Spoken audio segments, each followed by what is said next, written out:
प्रधानमंत्री जी ने उस रैली में ये भी कहा कि सबकी जमा पूंजी को चेक करके वेल्थ को रीडिस्ट्रीब्यूट किया जाएगा और वेल्थ रीडिस्ट्रीब्यूट करके मुसलमानों और घुसपैठियों को दिया जाएगा।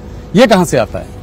ये वहां से आता है, देश के प्रधानमंत्री, तत्कालीन प्रधानमंत्री मनमोहन सिंह का बयान है, बड़ा प्रसिद्ध बयान था जी, कि इस देश के संसाधनों पर सबसे पहला अधिकार माइनॉरिटी का और माइनॉरिटी में भी मुसलमानों का है जी। अब जब वेल्थ डिस्ट्रीब्यूट करने की बात आती है तो संसाधन से ही होगी जी। सरकार उसको लोगों की संपत्ति को लेकर डिस्ट्रीब्यूट करेगी। तो और मैं कहता हूं कि अगर ये सच नहीं है तो कांग्रेस पार्टी बताए इसका मतलब क्या है।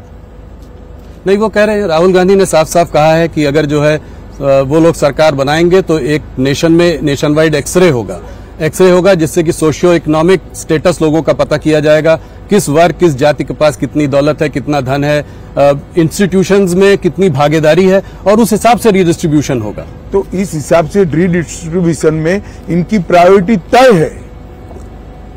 वो कहते हैं इनइक्वालिटी को खत्म करने का यही तरीका है। वो उनकी समझ है। मुझे लगता है इतनी पुरानी पार्टी ने अपना मैनिफेस्टो माइनॉरिटीज और एक्सट्रीम लेफ्ट आइडियोलॉजी वाले लोगों को आउटसोर्स किया है।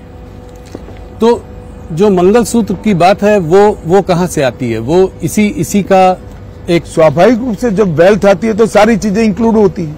तो स्त्रीधन हो गया, लोगों के पास जो जितनी जमा पूंजी है वो हो गई, प्रॉपर्टी। इनहेरिटेंस टैक्स की बात की थी सैम पित्रोदा जी ने, उसको आप कैसे देखते हैं? देखिए, मुझे लगता है कि सैम पित्रोदा एक आइवरी टावर में जी रहे हैं। इनको इस देश के संस्कार, इस देश की जनता का मूड और इस देश की परंपराओं से कोई लेन देन नहीं। तो आप कभी नहीं लाएंगे इसको, इनहेरिटेंस टैक्स को, विरासत टैक्स कभी नहीं लाएंगे? हमने हमारा संकल्प पत्र जनता के सामने पारदर्शिता के साथ रख दिया। इसमें सारी बातें, हम कुछ छिपा कर नहीं करेंगे। एक और बात जो है, जो चर्चा में है इस वक्त, वो ये है कि मैनिफेस्टो को कांग्रेस के देखते हुए आप लोग कह रहे हैं कि ये ओबीसी रिजर्वेशन को काटकर मुसलमानों को दे देंगी। इस मैनिफेस्टो नहीं, ये कर चुके हैं जी। कर्नाटक में उनकी सरकार थी, रातों रात कर्नाटक के सारे मुसलमान को बैकवर्ड बना दिया। ना बैकवर्डनेस का सर्वे हुआ, ना कोई कमीशन बना, धर्म के आधार पर सारे लोगों को बैकवर्ड घोषित कर दिया और उनको रिजर्वेशन भी दिया। अब ये रिजर्वेशन जो कटा वो ओबीसी का ही कटा है।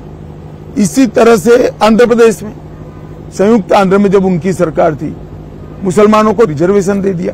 तो ये किसका कटता है? एसटी, एससी, ओबीसी का ही कटता है। जब ये बात मैंने कही कि हम ये धर्म के आधार पर रिजर्वेशन को समाप्त कर देंगे, तो मेरे वीडियो को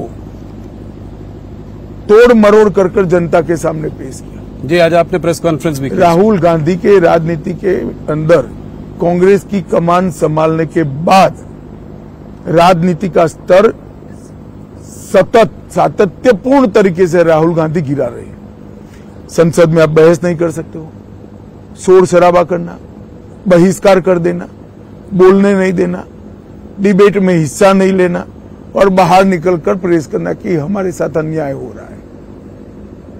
क्या समझते देश की जनता को? देश की जनता ये सब नहीं जानती है। देश की जनता ये सब चीजें बहुत अच्छे तरीके से जानती है। लोकतंत्र में हेल्दी डिबेट होनी चाहिए और आप लोग भी उनको कुछ नहीं पूछते हो जी। आप लोगों को भी पूछना चाहिए, मगर आप लोग सवाल हमें ही पूछते हो, उनको नहीं पूछते हैं। नहीं, जरूर उनसे भी पूछ रहे हैं हम लोग, हमारी टीम लगी हुई है। एक बात